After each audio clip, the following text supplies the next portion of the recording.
हमारा मन करे हमारा देख जाती क्रिकेट भौजी देखे हम जाती क्रिकेट घोड़ा साहन रे भौजी भौजी रे हम जाती क्रिकेट घोड़ा साहन रे भौजी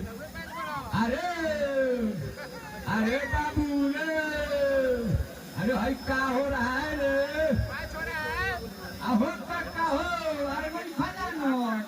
अरे भाई क्रिकेट में होगा तो घोड़ा साहन अरे बाबू रे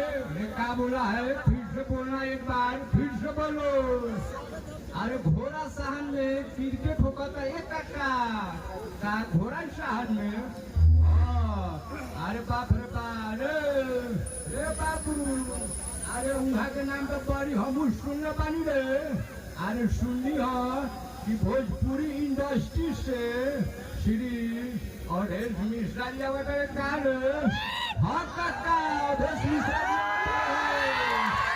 अरे बाप रे पारे अरे ध्यान से बुढ़िया को नहीं जानने देना है बुढ़िया को नहीं